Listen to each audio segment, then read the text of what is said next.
Okay. Well, there you go. Maybe I could share my camera. Fred, I'm killing you. Okay. Poor Fred. Oh, there we go. And let me see. Okay. Oh, there we go. 98 attendees. Wow. It's scary. Hey, everyone. Welcome to our discussion today. I appreciate it. Looks like we've got nearly 100 people joining us today, which is fantastic. I really appreciate everybody making it out here. We'll also make a recording of this available in the future. I guess I also want to thank SVG, thank everybody at SVG, Paul and Marty, and Ken and Jason and Andrew Gable and Andrew Lippy and Alicia and everybody for helping put this together today. And also thank Jim Starzinski and Tom Sahara for their help with this. And of course, thank all our panelists today. We kind of started this as sort of, well, let's have a meeting about this. And then there was enough interest in it that it turned into a meeting that was a little bit too large to have. So we kind of identified these 6 guys, Brian and Jonathan and Scotty and Ed and Karl and Fred to kind of weigh in on this. But I think our usual ground rules apply. We'll be able to unmute your microphone if you want to use the raise your hand button, or if you just want to put a question in the question dialog box. And hopefully as this sort of discussion expands, you're welcome to contribute as attendees. And that includes you, Henry, and Jim, of course. So just also want to thank, in addition to everyone at SVG, obviously I want to thank our sponsors. People see this slide? Mm-hmm. Yep. Yeah, everybody, Brainstorm, Digico, Calrec, DAD, Dolby, Lavo, Sanken, Shure, Telos, everybody who's Dale, I'm sorry, everybody who's you know, been great in supporting us in this. I'm, you know, it's frustrating not to be able to meet face to face, and it's great that we were able to meet this way. So I guess without further ado, I'm going to turn this over to Tom. So, Tom, it's all yours. Thank you, Roger. And thank you, all of our esteemed mixers who have joined us in this. It's interesting times, and certainly we've all been, you know, holed up in our homes and home offices, trying to think about what we do when we come back. And so anyway, the whole start of this was, as Roger said, we started talking about it, and then Dan Daly did an article in the March 30th issue of the SVG newsletter about what it would be like to come back to sports in empty stadiums. I think the name of the article, the name of his column was "Preparing for the Return of Sports, A1's Ready to Mix Live Broadcast in the Age of Empty Arenas." And he talked with a few mixers, Phil Adler, Wendell Stevens, and Fred Aldous. who will be with you joining us as well. So that being the basis of this, we started talking amongst ourselves of what it would be like. And so, Roger's insistence that we get together resulted in this. So again, I'm happy that you're all here to join us. Good to see that everyone is at home and enjoying the time, that we're not in these flying aluminum tubes. So again, thanks for your participation, and thank you everyone out there for taking the time to listen to us. So starting with the article that Dan wrote, he had asked these mixers to talk about their thoughts of what it would be like. And so I started looking through it, reading the article, and there are a few quotes that came out that I thought would be good to just start thinking about as platforms that we can start discussions at. So I'll just throw out a couple of these quotes, and then I'll just to keep things moving, I'll throw the question to maybe two or three of you at a time, just so we can make sure that everyone gets a chance to speak. So the first one is a quote from Phil Adler, and he said, "They're just documenting a live event, and it's not like making a film." So I'll throw this out to Jonathan, Karl, and Ed, since you have three very different perspectives on things from what you do and the work that you the people you work with. So what do you think? How does production view the game coverage? And there's some talk, because of the lack of a crowd, that they can maybe move some of the cameras to new positions that we've never had access to before. So what do you think about this opportunity to try something different in this audio? I'll start with you, Jonathan. So this is obviously going to be really different. I agree with Phil a lot in that we're documenting a live event. And to me, that means a lot, because I'm personally very opposed to adding crowd. I watched some of the Korean baseball that had a little bit of crowd sweetening added to it, and I think it bothered me least in baseball. It would bother me a lot in NBA or NFL, because I think the viewers rely on the real crowd who's really there, who's rooting for their team, and that type of excitement that the crowd adds in real time when they're really enthusiastic about their team is very different from any kind of fake crowd we could add. So because I'm opposed to that, I see our new challenge being to bring the viewer closer to the players and the action on the court in ways that we haven't been able to do before. And that's going to raise a Pandora's box of how do we do that? What's appropriate? Kind of delay do we need to add, which we obviously do, because you're going to hear everything the players say. So yeah, we're not making a film. I wouldn't add effects. I wouldn't sweeten. I wouldn't, make it hyper realistic. I'd make it accurate and involving and more personal. So we have to start doing it to see what that really means. But I think it's going to be an exciting opportunity to do something different. Yeah, I think Phil's analogy is interesting, because for one, like film-wise, we certainly don't have the budget or even the catering that a movie would have. And then, we're still trying to, much like a movie, we're still trying to elicit responses from people, connect with them emotionally. So from a movie perspective and covering an event, we're still trying to do that.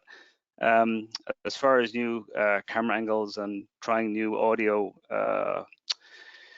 ideas, we're trying to not emphasize the fact that there's nobody at the venue, you know, and that we spend our lives and as designers and A1s trying to emphasize the passion and the emotion of the event, and now we're trying to, you know, basically, you know, find ways, as Jonathan says, really of limiting that. And I think you're right. I think focusing on more on the field of play and the Pandora's box that opens. But I think, you know, we're put in a situation now where we have to do, you know, we have to do something much like they're looking for new camera angles. They're looking to us to basically ensure that, you know, the viewer and the listener at home are not taken out of the event, you know, because of the absence of crowd, that they're actually, hopefully we can learn a lot as we go into this to kind of bring the viewer and the listener more into the game that's on the sport and to the athletes. And Ed? Well, first of all, I'd like to point out that it's a sporting event, but it's also historical. It also breaches into the news, and as such, what's our obligation to document it realistically?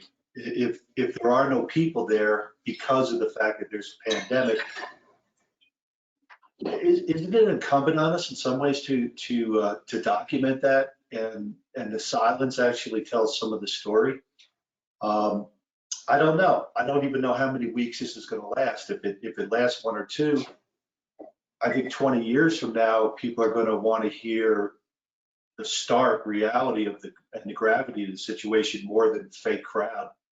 And you know, I wouldn't call it enhanced audio. I'd call it fake, because enhanced is taking an element that already exists in something and tweaking it in some way. That's not what we'd be doing here. We'd be taking something that's not there and adding it, which is fake. What I've been thinking about, my biggest concern, and all you guys can attest to this, say on Saturday you're setting up for a game and you go, oh, well, let me start listening to my mics, and you listen to these empty stadiums, and it's just the amount of just phase feedback and warble and everything that we get is horrendous. And it's those 75,000 or 80 people that fill the building, which kind of stabilize some of those problems, those reflections and everything else. And they absorb. They're actually the absorption and diffusion material in these buildings that help us. We're not going to have that. You know, what's the Superdome going to sound like? Just ringing like crazy. That's what I'm trying to think about, is how and what technology do I have to come up with? You know, delay times. I imagine, you know, we'll be tightening all of our delay lines straight down from the top to the bottom. But, you know, what are we going to do, and how are we going to make it listenable with nobody in there? So to follow up to that with Scott, Fred, and Brian. So, you know, could things like sound effects or music or anything else be used to help bridge some of those gaps in the coverage, especially during these long periods of pitcher, batter, stare downs? What are your thoughts on that?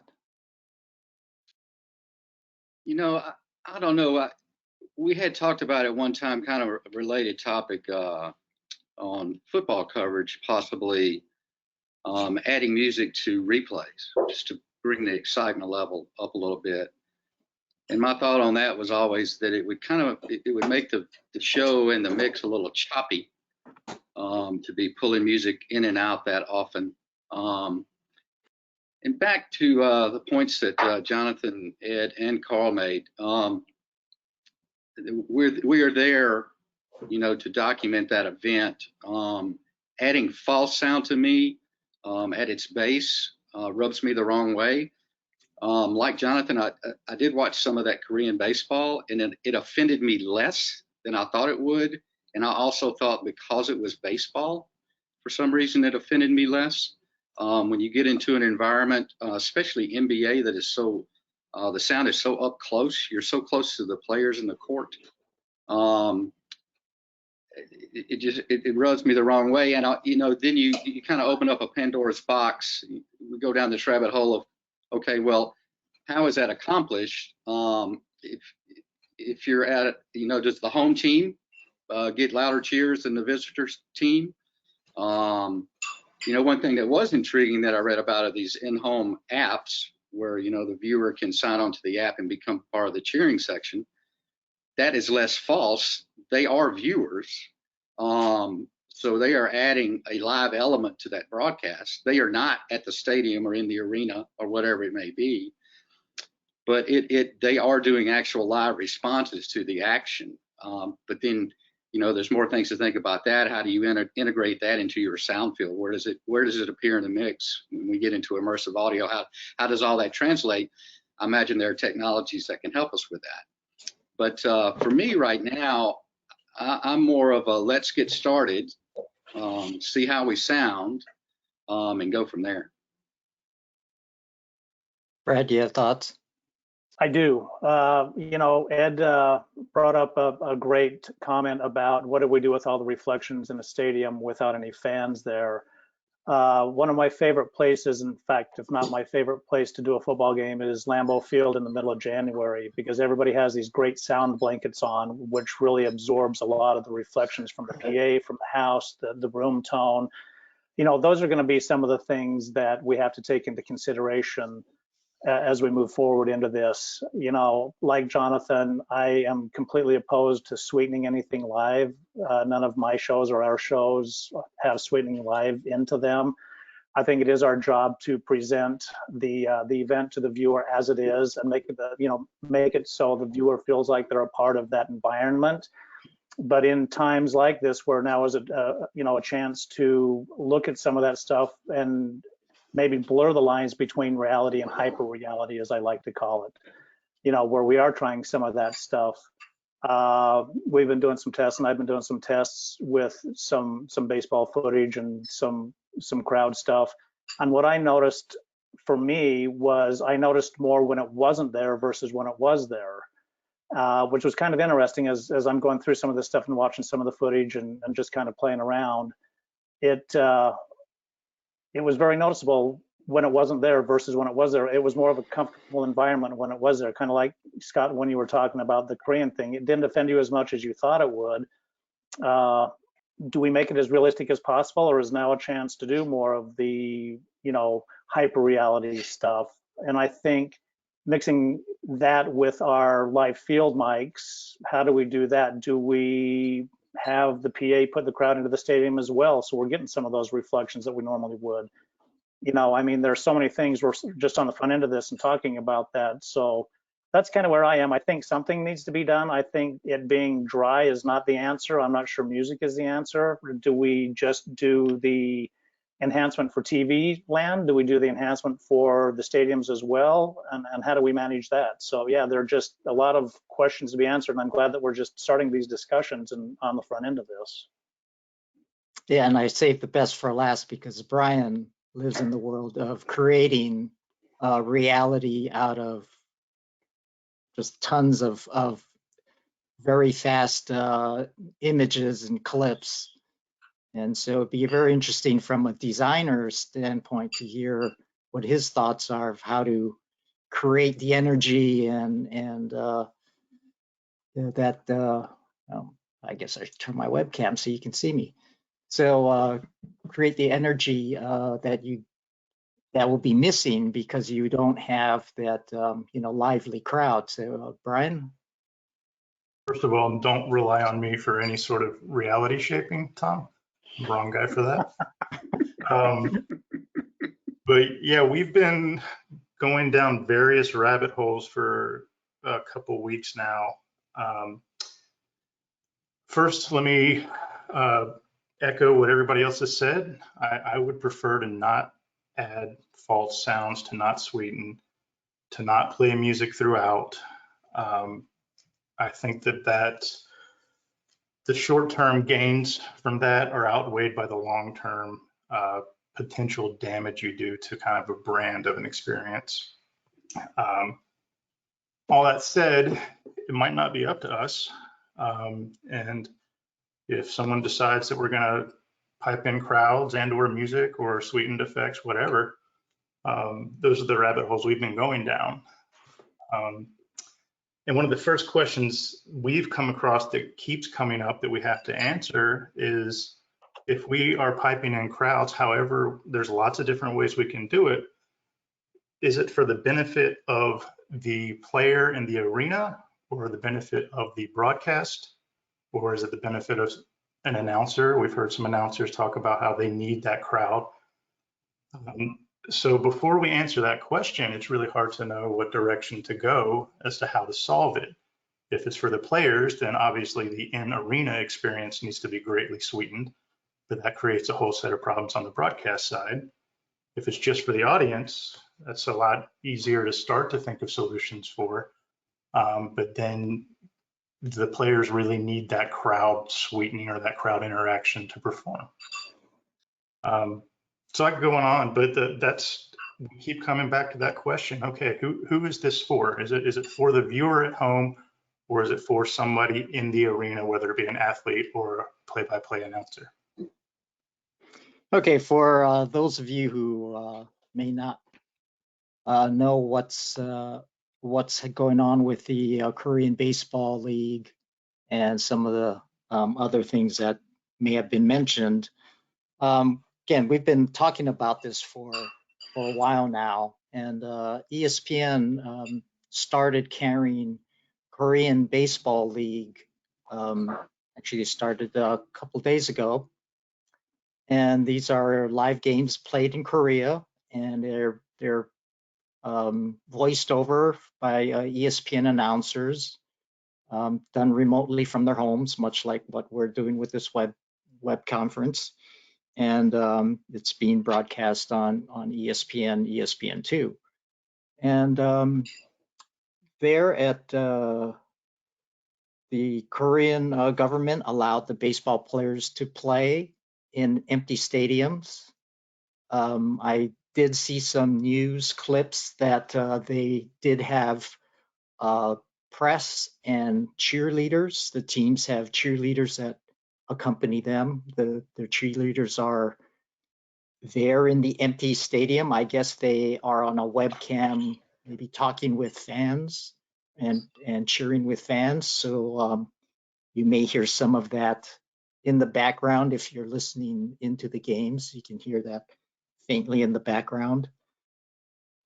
So yes, this actually has started. Like I said, it's been started a couple days, and now we're just seeing what that's like. It's been interesting to watch Korean baseball, because it's kind of like a mix of pros and AAA and sometimes college all in one game. So yeah, it's been pretty interesting.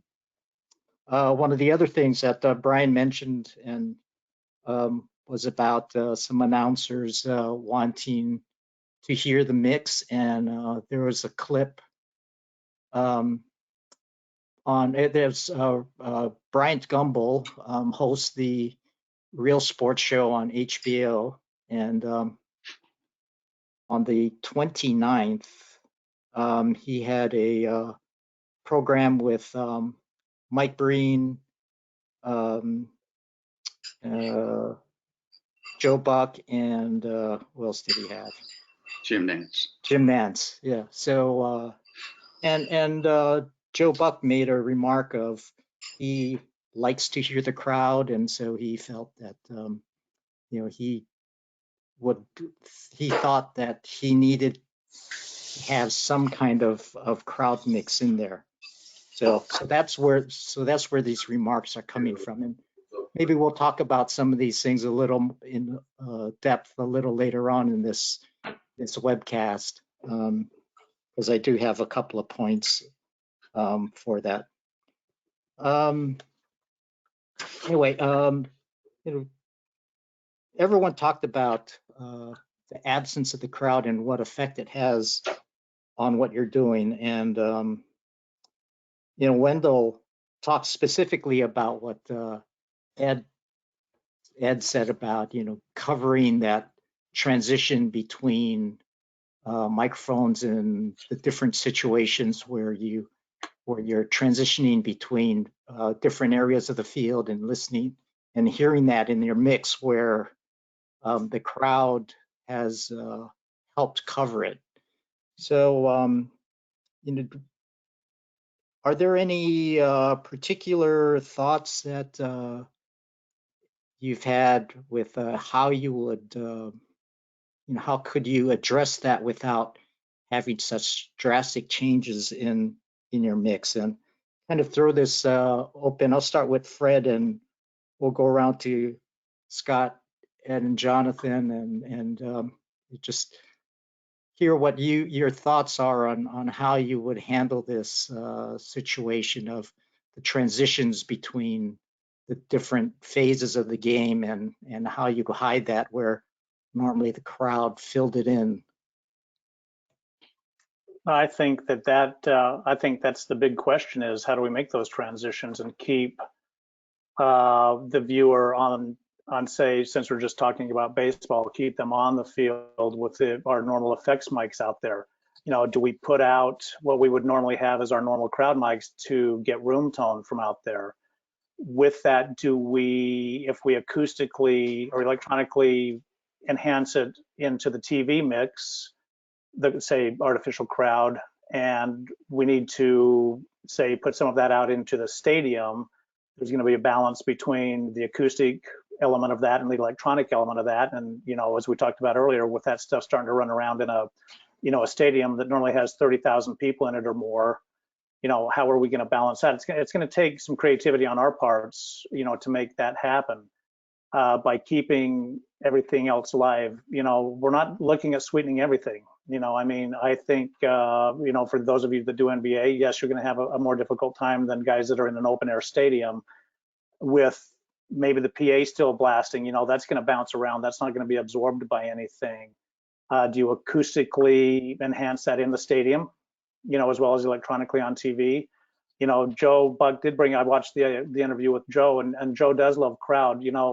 The excitement just doesn't affect the viewer at home. It affects the people calling the event. Joe does love crowd, and I'm very fortunate that he really pays attention to that for the most part. We all know how that goes. Too much crowd, not enough crowd, yada yada yada. We go through that, quite a bit. But still, it's nice that he pays attention to that.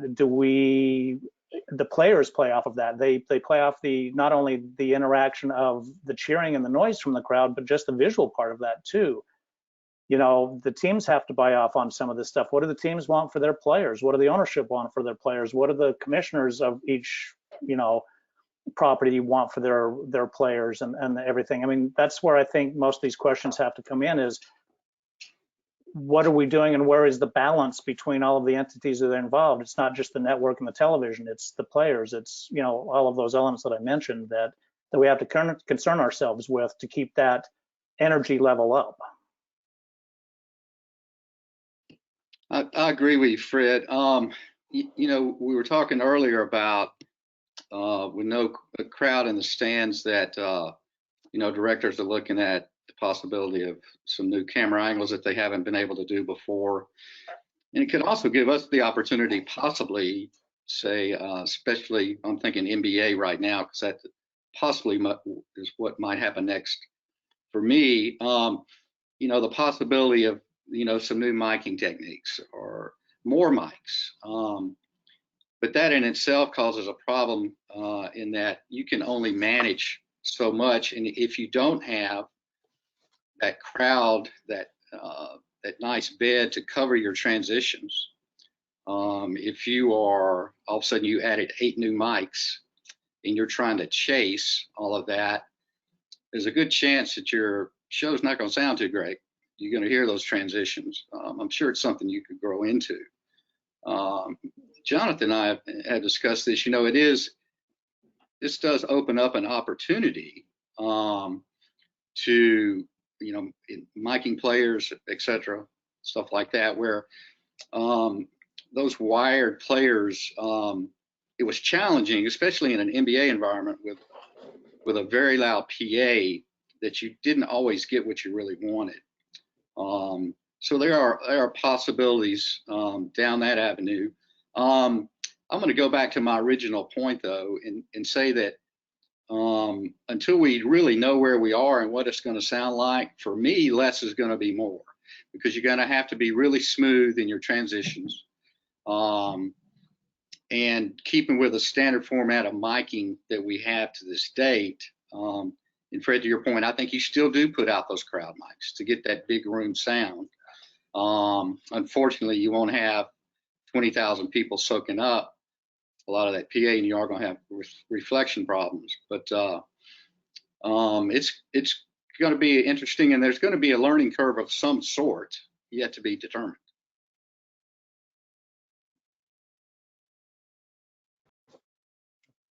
I'm just gonna, it's Roger. I just want to jump in with a question though, Scott. Is there an opportunity here though to come back to Tom's first question, to really cover this more intimately and get more of the sounds from the field of play in any of these games that would normally be drowned out by the crowd? If you could hear the kick of the ball, or hear somebody's grunt, or whatever, hear a tackle. Is there an opportunity there? And particularly if you covered it, if it was shot a little bit differently, because you suddenly now have more opportunities for lower cameras that are tighter. Is there an opportunity here to present the reality of it in a different way? I think there's a fantastic opportunity to do that, and I'm looking forward to that aspect. But that also opens up a problem in that you often have colorful language from players and coaches. And what you don't want to run into is somebody censoring your product every 20 seconds. So I am excited about that aspect of it, that you can really get up close and personal with the sound. And I think, and like I mentioned earlier, the wired packages of coaches, players, etc., can be presented better. But, you know, then again, like on real-time replays of wired packages with players, I always sweeten, you know, with the nat sounds of that play up against their sound playback. So that's going to be a little bit different in itself, you know, without that huge crowd roar, you know, following that along. But to your point, you know, I guess it would be true that with that effects track, along with the player's mic, you know, we can get some really cool stuff. Yeah, so luckily we don't have to worry, at least on this discussion, we have to worry about the league and network protocols and rules. So it's just a free, open discussion amongst us. So Ed, just you know, what Roger asked, do you have thoughts along that line? Technically, from a technical aspect, my idea is if there's going to be no bed that's going to kind of be what everything folds into, and in some ways levels things out, you're going to have quiet, punctuated by these sharp staccato hits and sounds and everything else. I'm probably going to start off with a much heavier compression ratio. And the reason I think that should work is because I'm not going to have to worry as much about expanding noise floors as you typically do in these type of games. But I think that to Scotty's point about how do you mix these much more out front, in your face sounds and still make it sound like you're really mixing. Compressors are probably going to be the tool that's going to do the most. I think that just to limit your transients and your dynamic peaks to a certain extent. By that will help you. And that's the first thing I'm going to do. The second thing that I'm looking at technically is I wonder, like I said before, just the wild open spaces of these stadiums, because no money is put into any of these stadiums except maybe Detroit, as far for any kind of sound management, sound dampening. Detroit actually sounds pretty good.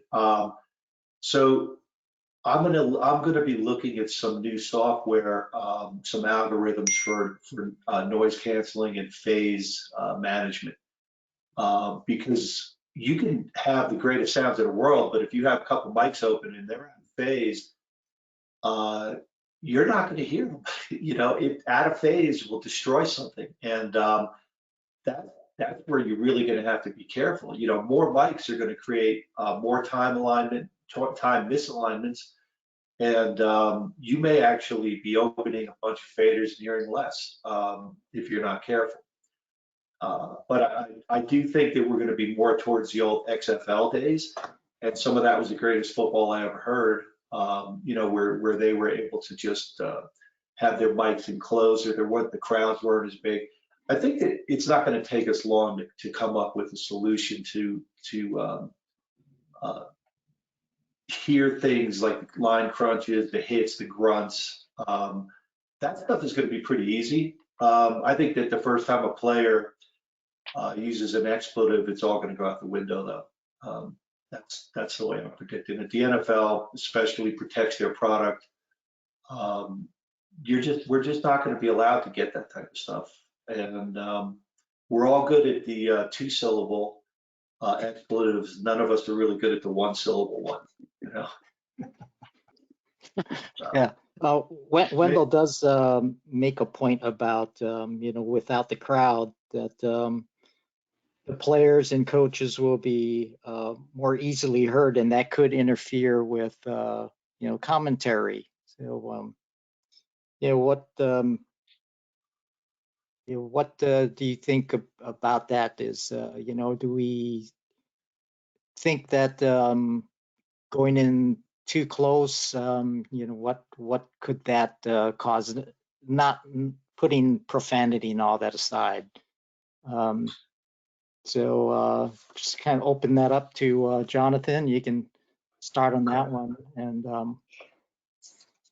so that's a great question. I think it's going to be important, even though this isn't the primary topic of this chat here, is that the league and the players for each of these sports is going to have to recognize that this is going to be a completely different sound for their events than what they're used to. And that the players are going to need to be aware that they're going to be heard. What they say is going to be heard a lot more often. What the coaches say is going to be heard a lot more often. We're going to be much closer to the reality of what's going on there, no matter what we do. You can't get rid of it. You can't eliminate it, because then you're not doing a good job of capturing the event. So whether it's official or unofficial, the league and the players need to get involved in making this all work. So it's really going to be a cooperative effort between what we do and what they do. But as has been said before, it's a great opportunity to get up close and personal with the players in the field of play, and the action and the emotion and all of that stuff. And Ed has a great point. Expletives are going to happen. Delays can take care of some of that. And once we start doing it, we'll see how often that occurs. But we're never going to be able to avoid that. So it has to really become a part of what we're doing now. I know now, especially for NFL, and Ed can attest to this, we're already restricted on some of the stuff that we can pick up. I would think that the leagues themselves are probably going to look at that and probably put more restrictions on it. I mean, I'm all for trying all of that stuff, and I would like to do all of that. But with us being the broadcast partners, it's still their product. And with the restrictions we already have in place, like I said, I think they're probably going to put more restrictions on us as to the access we could have, knowing that that access is a much clearer entity. And when can they put more restrictions on their players then? Because, you know, we're having to solve for a problem that's not, you know, we know it's there, but ultimately, and I know it's crazy, but, you know, every league has got to start with their players, whether it's NHL or NFL or NBA or any sport or curling. You know, you got to tell the players, hey, listen, your kids are listening. Every kid is listening. You know, we're living in a new environment. Every event that we're going to cover is going to have language, which we've never heard before. We'll definitely hear it in hockey, but I mean, you know, soccer and all those things. So I think, you know, I think it has to start there with the leagues.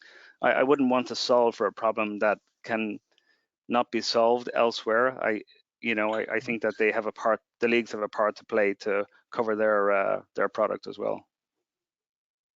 So I'll start this next one with Fred, but I'll throw it open to the rest of the panel after that.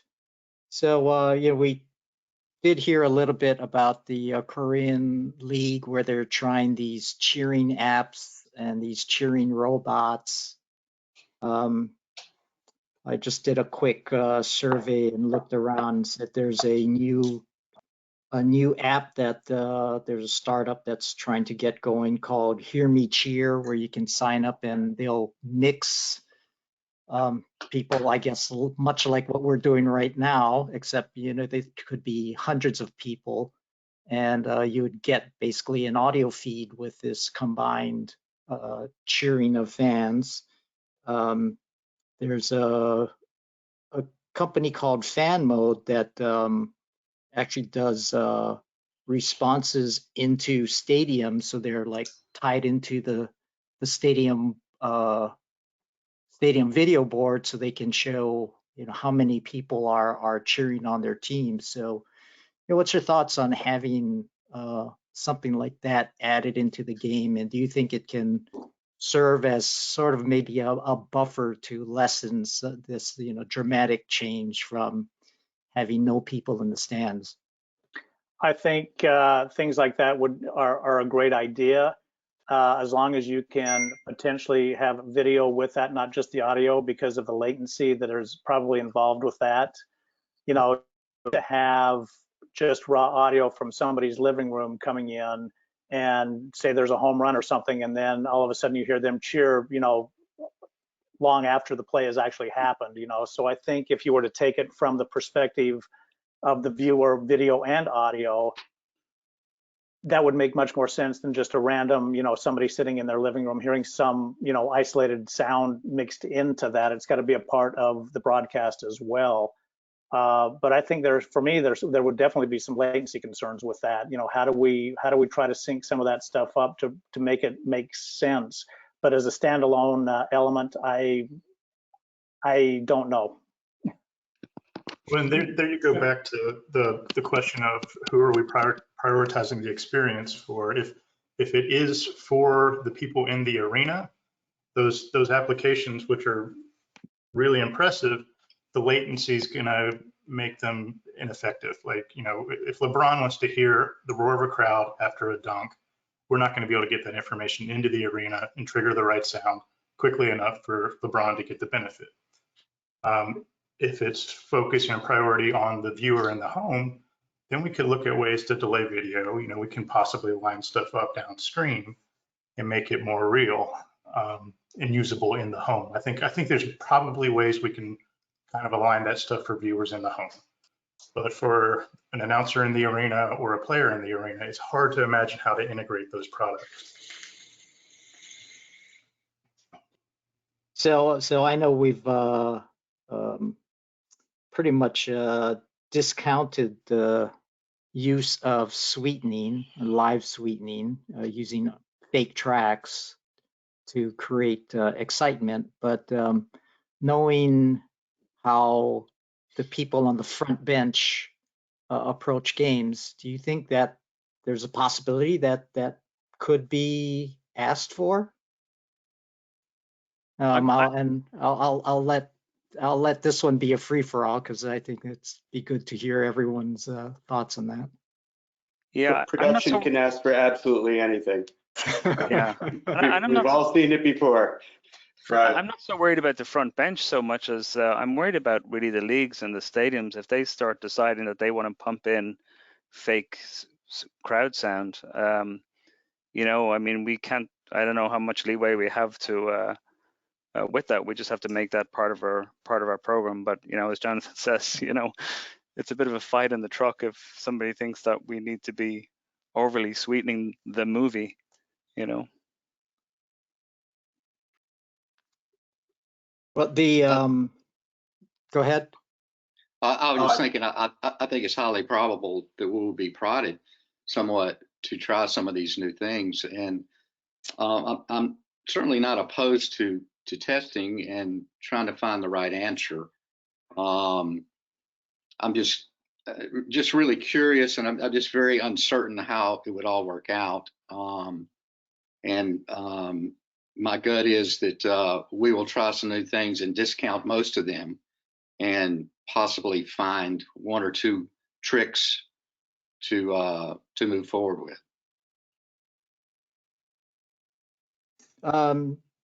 So bringing up again, just concentrating on the field and trying to get closer to the field and more intimate sounds.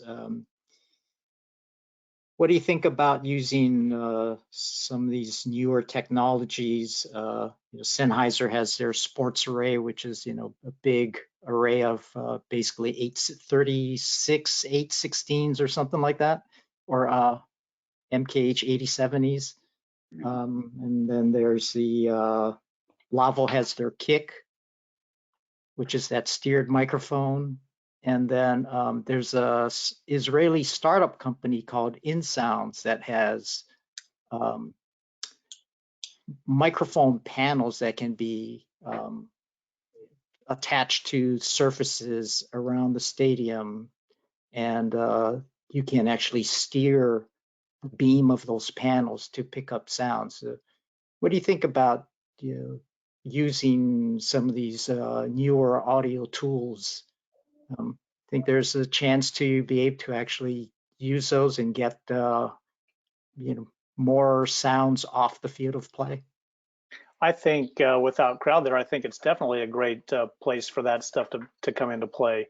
You know, you haven't got the contamination of, you know, the crowd fighting with that. I mean, you should be able to cut through pretty much anything. You can almost put a lavalier out there and pick up more stuff than you can now. You know, if it's quiet like that, you know, but then you still have the elements of the game itself. Is the PA going to be playing? You know, I mean, as we talked about earlier, having a stand, you know, having people in the crowd out there to absorb some of those reflections is one thing, but if you're running a PA still at 110, 115 dB to help get your players excited, there's going to be more reflections out there, and it's going to make it much more difficult. But I think if you were able to manage some of that stuff, I think now's a great time to test some of that stuff, see what is the capabilities of some of those things are, and then maybe move that into some of our, you know, the things that we do for our normal game once everybody starts coming back into play. I think one good opportunity we have here is for testing, as you mentioned, Fred. And one thing we're not going to have to deal with is, so often, I'm sure all of you are familiar with, we have to deal with the sidelines of the audience, of the crowd. We can't put anything in front of their sideline to the court or the field. It would give us the opportunity to put microphones or any type of technology in places we've never been able to test before. Of course, that would be for testing and hopefully not for eternity. Hopefully our crowds are coming back, certainly. But it does open up that window. Well, there's some interesting potential use cases for ambisonic microphones. You know, we've had conversations with Sennheiser already, and they're willing to help. InSounds, we've talked to those guys. When you start talking about, let's say we're not pumping crowds into the stadium and we're not pumping crowds into the broadcast, and the players' intelligibility is presenting problems, whether it's for S&P reasons or strategy reasons, whatever. So if we want to kind of minimize the intelligibility of the players, like on a basketball court or the coaches, you start looking at the use of ambisonic microphones, and there's a lot to figure out, but if you can start to carve out parts of the sound field that you don't want to hear. So maybe there's some opportunity to get some effects mics, some ambisonic effects mics along the court side and carve out what's behind them so the coaches and players on the bench possibly couldn't be heard. So, Brian, you brought up Ambisonics mics, and that certainly brings us into the world of immersive audio. And so, what are the thoughts about, really trying to get on the field with the sound? And I'll start with you, Ed. Are you talking about object-oriented audio? I mean, real? No, just taking a perspective of being really, close to the field or on the field with the audio perspective. I think you're going to get that. I think that's just going to happen with no noise contamination, no pollution. It's going to be like listening to someone on the field throwing a football on a Saturday when there's nobody in there. You hear everything. You hear the grass getting compacted, and I think that's already going to happen. Yeah, Jonathan, I you got agree something to add? 100%. Yeah, but I think that what we've all done over the past several hundred years is figure out how to mic the sports that we do to get every little bit of sound we can possibly get from every corner of the stadium or the arena that we care about. And we've learned how to, magnify and enhance that so that we can lay it underneath the loud crowd and the PA and still have it be heard. You take away all that crowd and PA, and boom, you're going to be right up close to everything without trying very hard. So adding to that, I'm not sure. Adding player mics, adding other capture devices that'll get closer and closer. I don't know if we're going to need that right off the bat until we develop a workflow of what we're really hearing. So, again, as has been said several times, we kind of need to start doing this to see what it really does sound like. I think Right. all of us are going to have to do what I call mix a little better, because there will be a lot less stuff going on to smooth the transitions. So that will be challenging. Right, and that's going to happen organically as well. I'm a huge fan of big crowd. I think we all are. It gives you a place to mix in and out of it. It gives you a place to make those transitions. I know for me, sometimes when I watch an event and there's too much of that up close and tight audio and not enough of the stadium to give you the feel of being there, sometimes that's distracting to me. So I think if we're doing stuff organically without some sort of artificial and enhancements or something like that, I think it's going to be neat to hear that up close and personal. But I think after a while, I think it's probably something that's going to sound pretty unnatural to what we're doing already. Yeah, I think we'll probably change because I think we're in a unique position that, well, sport is going to carry the day. Once sport gets back, people are just going to be happy it's back. So I'm not sure that people are going to be very critical. I mean, we're very critical of what we do and how can we make things better, and we continue to be that. I think people will be very happy that sport is back, but I think we're going to change our techniques, as we're criticized. I guess maybe we start doing too many things and trying too many things, but I think sport will carry the day. People got very used to being on lockdown, as crazy as it is. I think people will be just happy that sport is back and that we have and they'll be happy to hear things. It's the best of days and worst of days. We don't have any crowd, but we're going to hear. I'm really looking forward to hearing basketball, because I've never mixed basketball, but I find it. I listen for the intricacies under that bed, and it's difficult, but I'm just so looking forward to actually hearing the sports as they're played. So I think it's a new perspective for everybody, and we're the most critical people about what we do, and I think we'll have some leeway. We'll get into this, but and we'll change. We'll listen to what everybody else is doing. Go, that's quite a good idea, actually. So.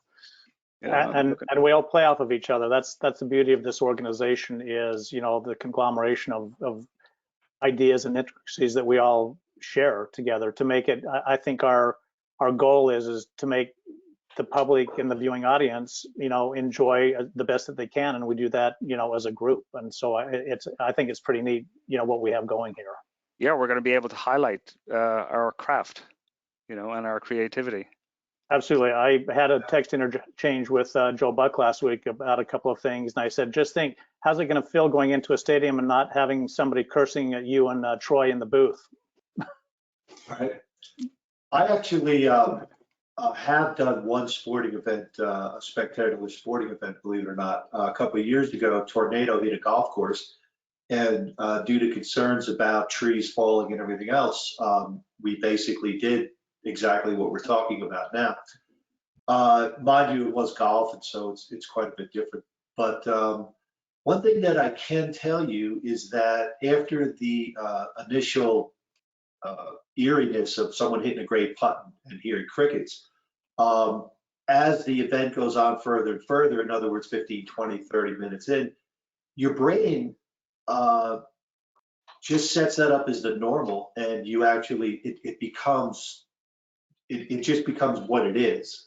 And I think that that's some of what's going to also happen, is that people are going to, 20 minutes into a game, not forget, but acclimatize themselves to the fact that there is no crowd, or if there is no crowd or whatever. Your brain compensates for everything. And I think that's, at least that's what happened on the golf event. Eventually, we didn't even realize that there were no people there. And it was really great leaving, driving out. So Ed, I'm gonna start this next question with you again. I know you've done golf where you've recorded the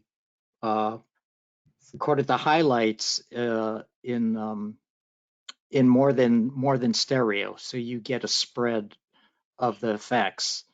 What are your thoughts on, again, maybe taking a different perspective with replays and getting, in the huddle or in the play type of perspective on replays? That's an interesting idea. What I think what you're referring to is the fact that I record all the individual components of the golf event, and then there is another mixer that actually has the ability to reconstruct the event. In other words, if the live submixer didn't really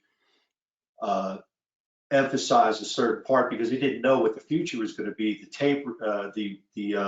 tape replay audio guy now is able to do that. We're even able to play back the same clips and make it sound different every time we do it, because we can add 3 or 4 different microphones that were there and find out which one was better. I think that would facilitate adding an extra person to the mix, which is probably the last thing they want to do with these scaled down crews that they're talking about.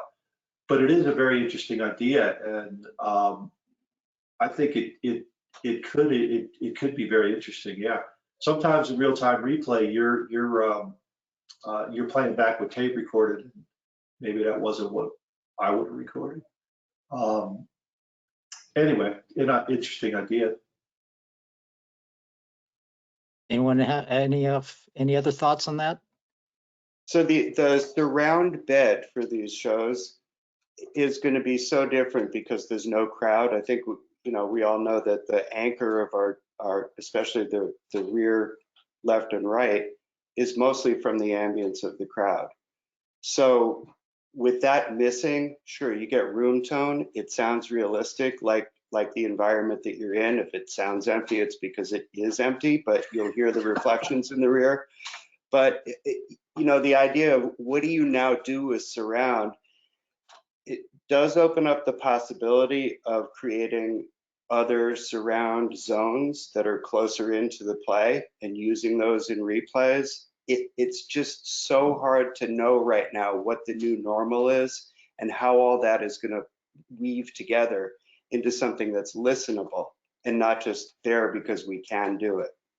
So since the bed of the crowd and the ambience and all that stuff we're used to is not there, we kind of need to come up with something that's the new normal. And I think it's incumbent on all of us to like play with that a bunch and feed off of each other, as Fred said. I know that the Orioles did a game in 2015 that had no crowd there. I wasn't obviously involved with it, and I haven't really listened to much of that. Does anybody know how that turned out? And was there any enhancements done for that game that was played in 2015 with the Orioles? I don't know.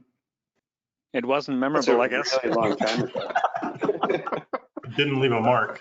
Right, No. exactly. So, I mean, but it was something that's already been done, and I don't know how well it was received or how it was dealt with at that particular point in time. That's, you know, so I'm kind of curious to see how that was received and how that went.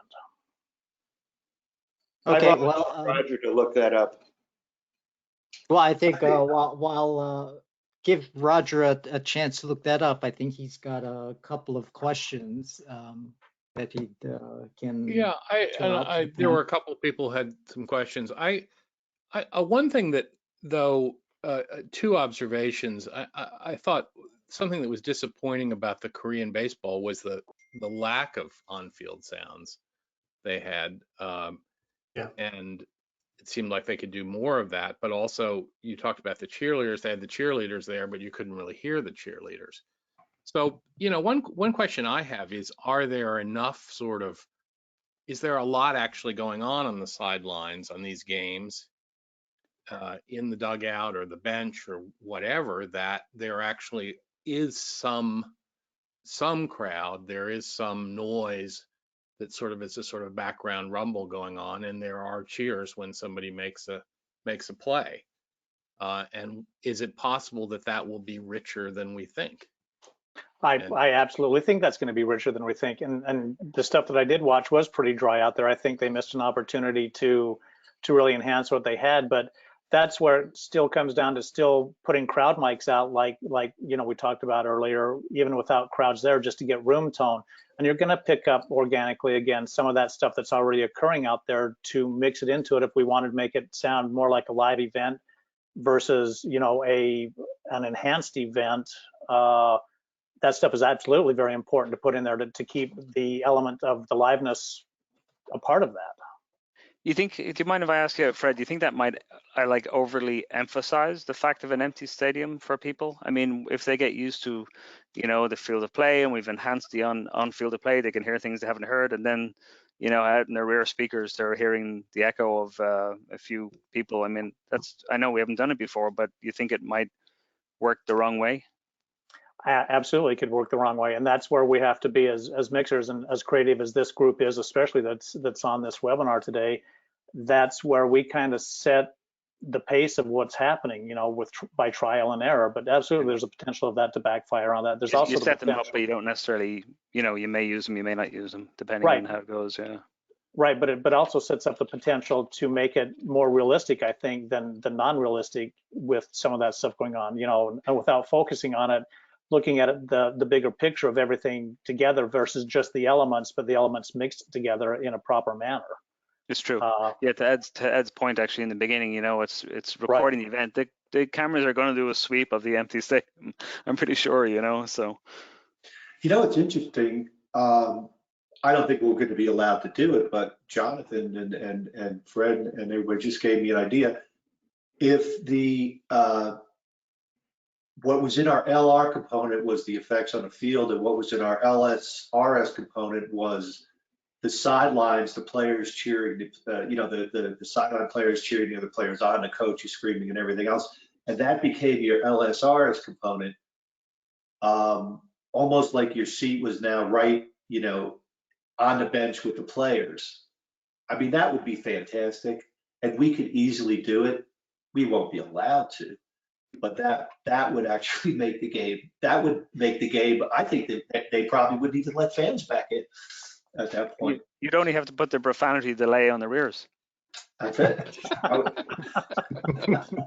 So I think we all have a great opportunity, you know, like I said before, to establish some of these workflows, to try some of these things and whether we broadcast them, whether we just listen to them in our control room to see what it sounds like, we can establish some new workflows with what we do now with surround and with ambience. Going back to the Korean baseball, one of the things that I noticed right off the bat was that they hadn't really mic'd the dugouts for like a player who hit a home run, came back into the dugout, and was all the high fives and cheering. You didn't hear any of that. Well, the main cheerleading sections now without a crowd are the team areas. Absolutely. So those need to be mic'd, and the league needs to be aware that we're going to have to let these guys mic those areas, because that's really the only thing that's going to provide organic excitement of rooting for each team. So those really need to be accentuated, and I was just dazzled that they missed that in the Korean baseball.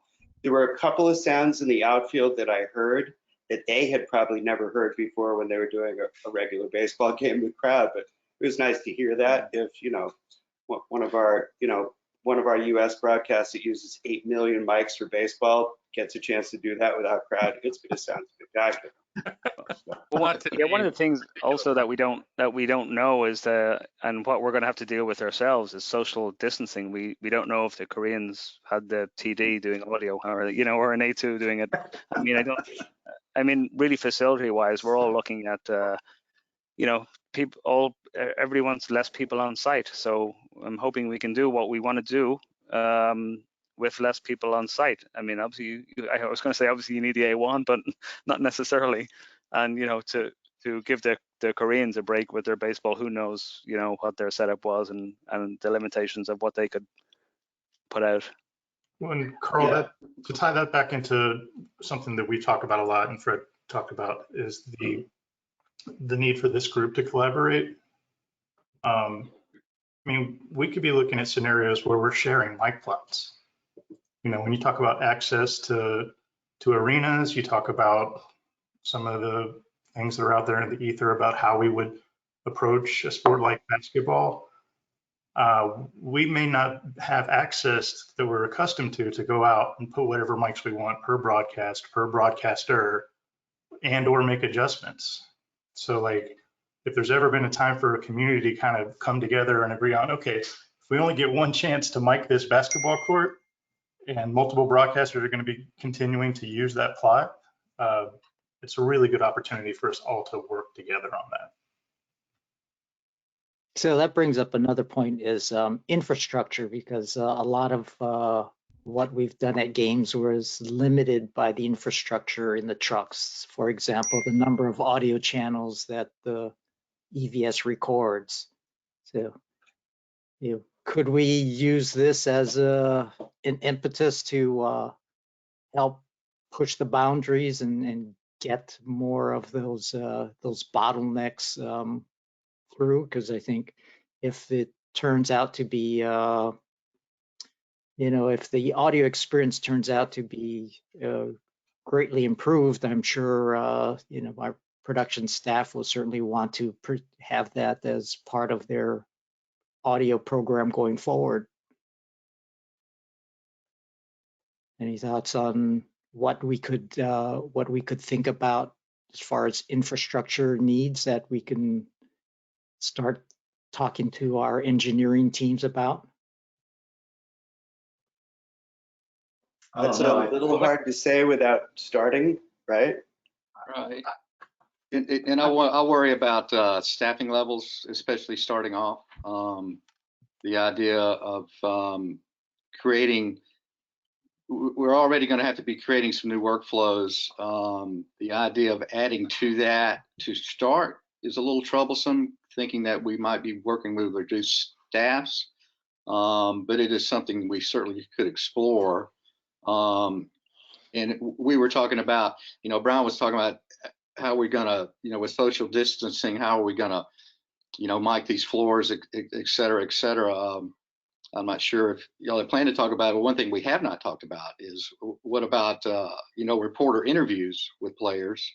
Are we looking at the reporter has to be 6 feet away from the player to interview the player? Are we looking at, for our player interviews, are we looking at a boom pole situation for the player? which also causes its own problems. You're adding people. They still have a microphone that's 12 inches from them. I don't know. It is going to be a whole new world. Just think about it. If the person that you're interviewing has a mask on, we're not going to have to worry about lip sync. Can we do that for the announcers? Wow. I think Jim had a question. I'm going to just see if we can open up the floor a little bit. Thanks, Roger. One or two questions. Are you there, Jim? Yeah, go ahead. Yeah. You guys Wouldn't hear be me? right without a couple Hey, Jim. questions, Jim. Hey, Jim. Well, first, it's great to see you all, and thanks for doing this with all of us. Very enlightening.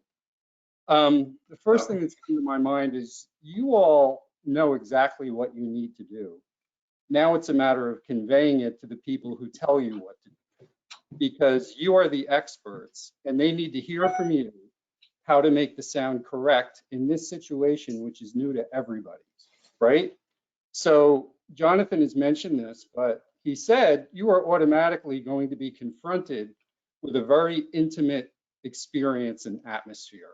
And I think you have to kind of leverage that and make it work for you.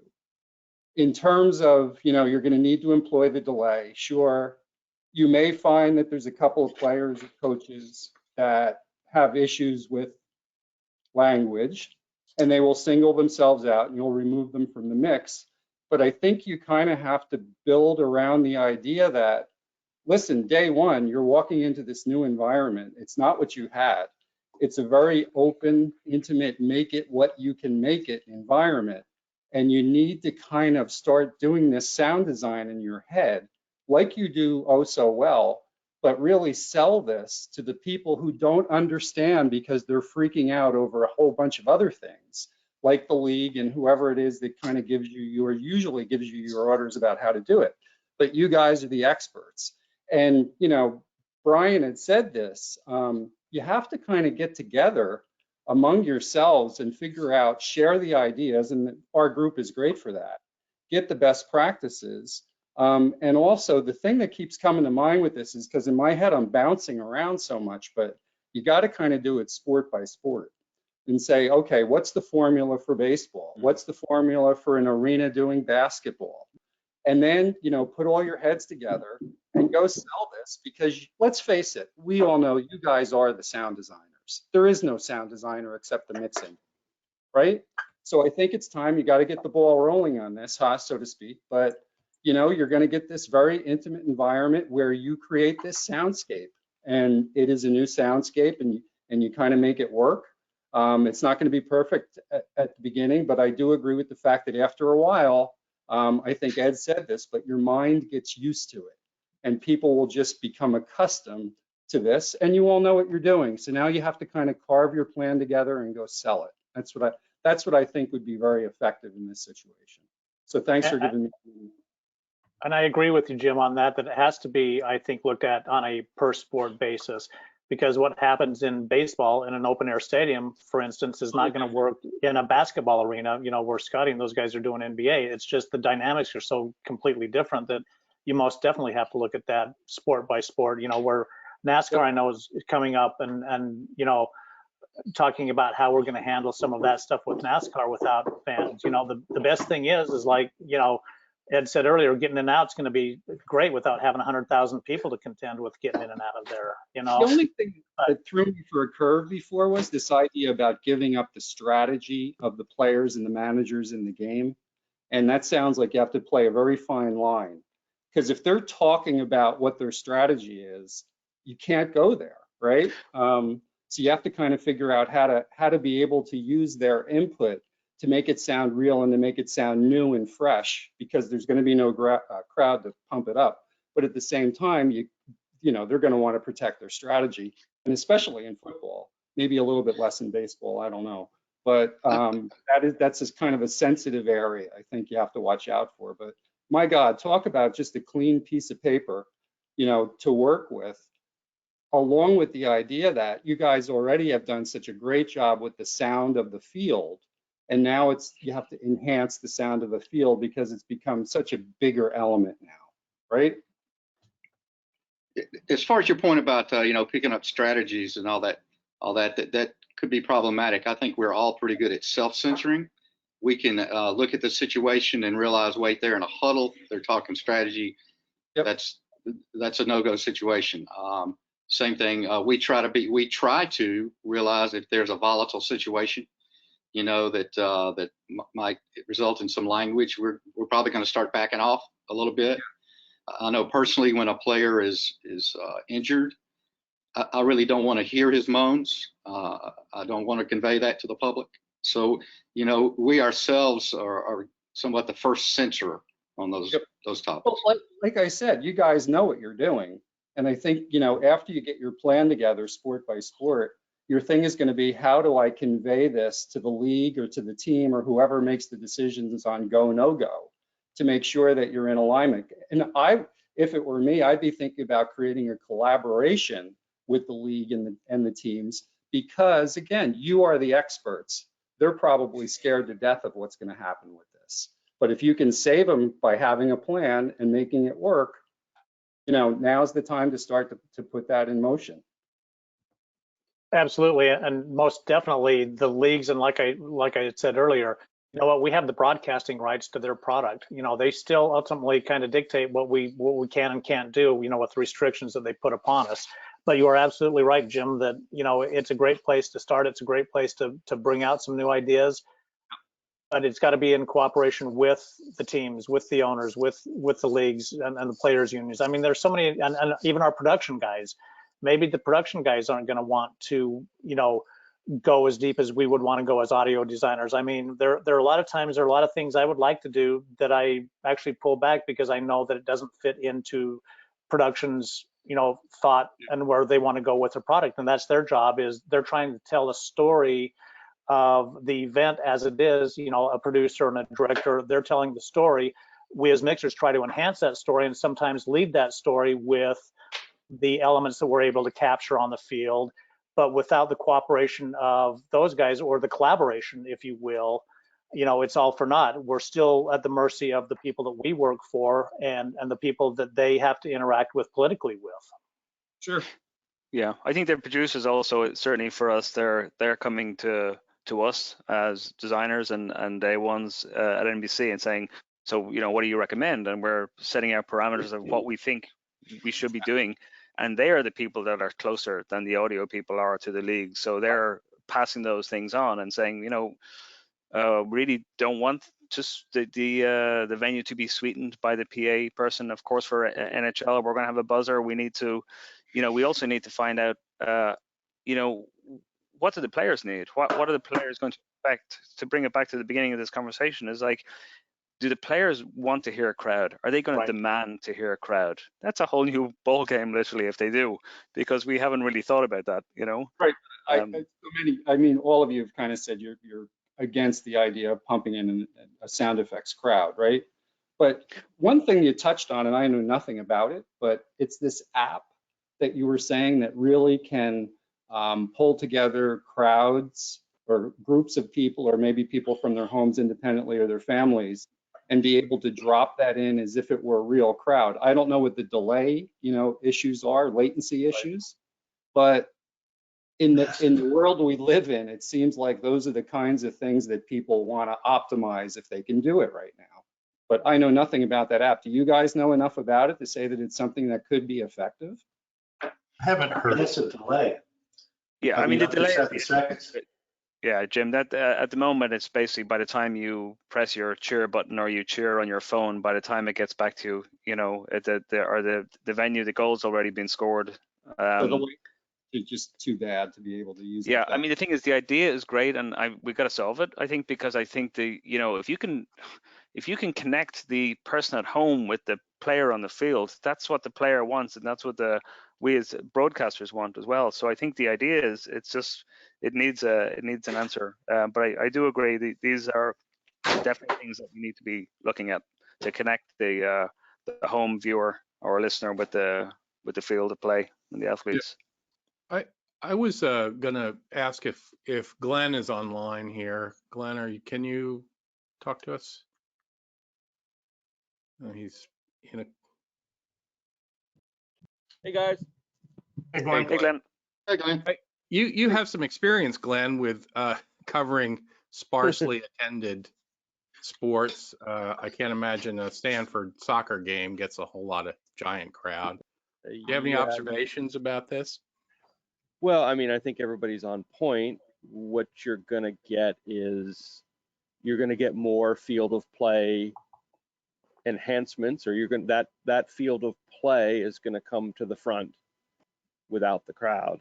That's number one. Now, advantage of college is, at least in Olympic sports, is that there's not a whole lot of profanity because they're not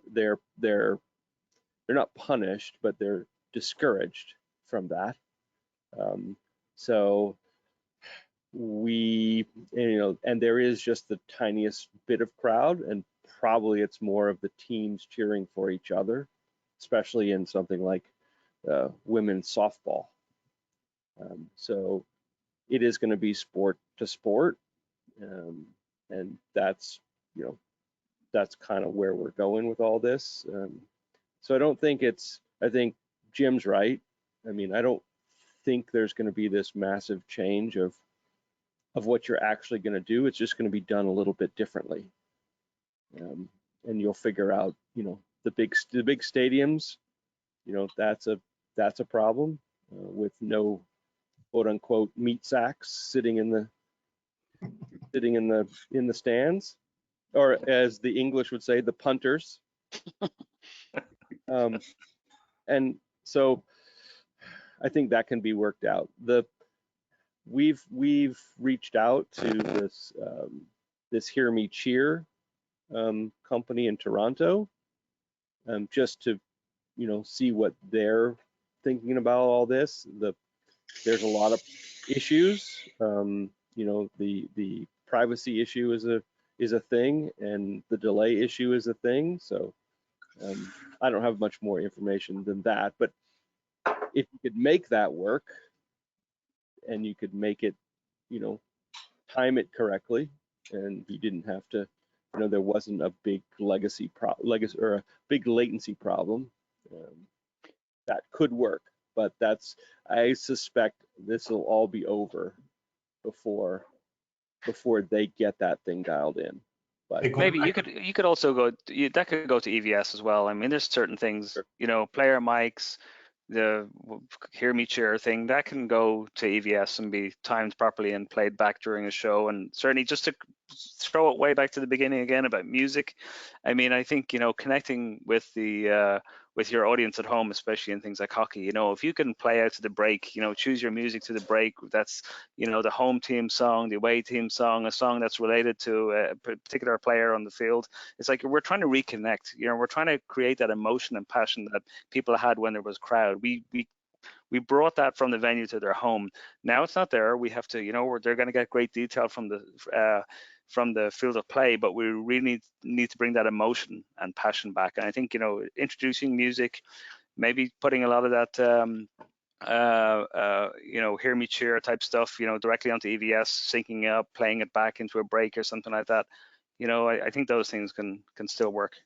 Yeah, I think like Brian's team is probably thinking about, the emotional elements of the graphic stuff that they create with audio. So that's going to be there's going to be focus on that, more so because you don't have crowd.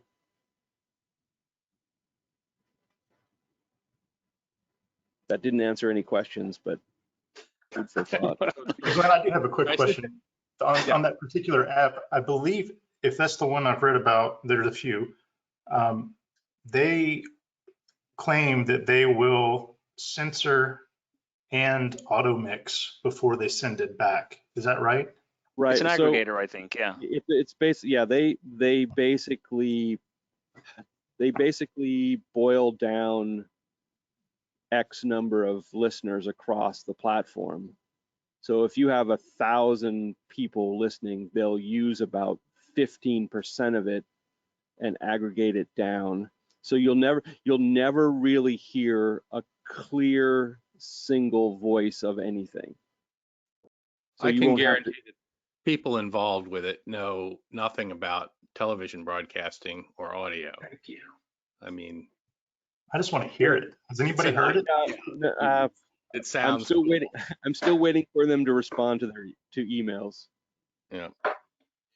At this point, they might be overloaded. Well, are there some sports? I mean, like look at tennis. Like the crowd is not a huge part of the excitement of tennis. And It's a good socially distanced sport as well. Sorry? A good socially distanced Good sport. socially, you're there, you're 30 feet apart or whatever. I don't know. Well, Roger, it depends as far as the crowd being involved. If you're talking about an English audience in Wimbledon or the American audience at the U.S. Open, they're two different animals. Yeah. The American audience tends to be much more involved. And that's where I think we need to look at it sport by sport, event by event, and even that, an English soccer match versus a U.S. soccer match. I mean, they're completely, the dynamics are so different in all of that. Well, Yeah. I think I think the sport by sport thing is really relevant. But I think that they're real world examples. The guys who call horse races, they're not hearing a roar of crowd. There's not a crowd there to hear, and yet they managed to get pretty, watching horse races is pretty exciting all the same without hearing a crowd roaring. But I don't know. It's going to be different. But the comments about documenting the reality of it too is something that makes sense. But even within these sports, if we look at like NFL, the work of NFL films, they're presenting very compelling audio of the game that is completely different from what you guys do. And does that have its own validity? And does it, does that inform maybe where there's an opportunity here? Do you Well, think We're not allowed to grab the stuff that NFL films can grab. We're not allowed to use that stuff live. Not to mention it's posted, and we have to do it live. We have to make a guess and commit to it instantaneously. I can't sit there and listen to the piece 15 times and try 7 different EQs and everything else before I print it. And also so decide the story. I don't see that there's really any comparison between them. But is there a philosophy though, Ed, that's about a more intimate, I guess we're covering ground we've covered, but there's a philosophy about showing a more intimate version of the game, I guess. I think Well, that's think going about that. Yeah. That's going to happen. That's just naturally going to happen. I'm not at all concerned about you being able to hear a football game in terms of the grunts and kicks and groans. We all work where we're trying to get a punt that's for all intents and purposes being kicked under a 747 jet engine, and we do it. So take the 747 away. There's no issue there. It's easy. Well, it'll be really interesting also to see when you talk about the intimacy of an event, for the viewer right now, our audio with crowds can create like kind of a bit of mystique about the event.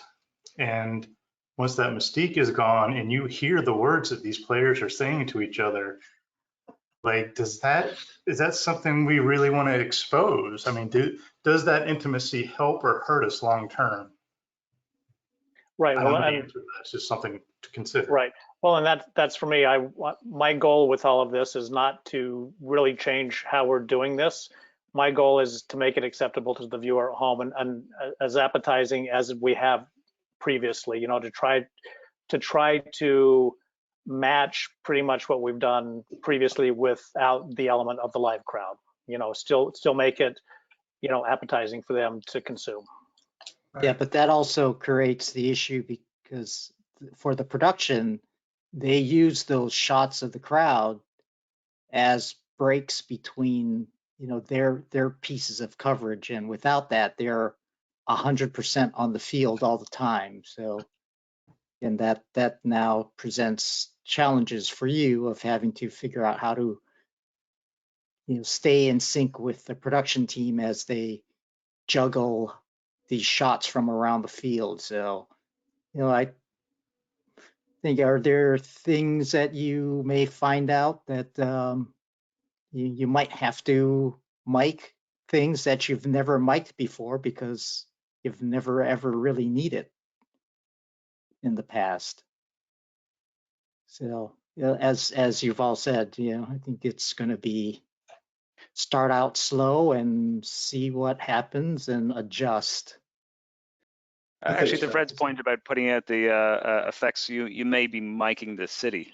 If it's a city venue, you may just be getting the ambience of the city, of the, if you're by a port, or you're downtown, there may be enough just city sounds to be able to give some sort of connection with that city, if not the stadium. I'm worried about coverage of fixed wing or aircraft flying above, and no way to.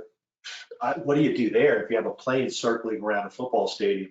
I mean, is that what people are going to hear for 3 hours? Just a plane engine? I mean, it's things like that are things that I'm worried about.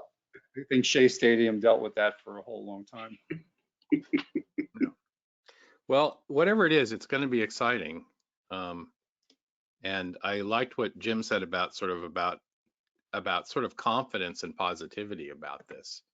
And I do think that you guys are the absolute best in the world at what you do, and the deck relies on you to make it right. And I think that part of this is an exciting adventure, and you guys are going to figure it out, and it's going to be great, and it's going to be different, and it's going to document what's happening now. I thought that was great. Jonathan or whoever said that, I think it's really, really true. It's going to be exciting, but I think we've kind of run out the clock here, and I really appreciate you guys putting the time into it, and everybody. I think we've pretty much kept our entire audience for this. Appreciate everybody who submitted questions. I think we covered most of them, and thank you so much, Tom, for moderating this and for coming up with these great questions. And again, thanks to everybody at SVG and for the sponsors for allowing us to do this. This has been a lot of fun, you guys. It's been great. Yeah, it really has. Talking. Yeah, thanks for having us. It's good to see everybody again. Absolutely. Fred's got we're seeing each other more than ever. We'll do this again. I think we've got some other topics that are coming up. There's some issues around safety that I think we're going to be having dialogue about and trying to share that dialogue laterally. Some of the things that we wanted to talk about in Detroit again, digital microphones and immersive audio and workflows. We're getting kind of more into the nuts and bolts of doing more immersive audio. So I think we'll take this opportunity while we've got some downtime to have some more of these conversations. But this has been really great, and it's Hey, Roger, I kind of almost feel like this topic should evolve into another session. Yeah, absolutely. Learn more about what's going on, and then if we can do this and everybody's on board with this, our group can become the platform for sharing those best practices as they evolve, right? Yeah. So everybody could come in and say, here's how I tackled this, or, because that's the nice part about it is we can pull everybody together, right? Which is a good thing. And it will evolve. There's no question. I almost feel like saying now, what are the next steps that these guys need to do to impress upon the leagues and the teams to start, thinking about the ideas they have and presenting that into their broadcasts? What are those next steps, It's interesting to hear everybody kind of making the same comments, and you think, I'm thinking this, but are my peers thinking this? And to hear you guys kind of echo some of each other's comments, I think sort of makes it feel like good minds are thinking alike, and I think that gives us a sort of confidence in presenting these ideas to the league or or answering these questions as they come up. So, all righty. Great job.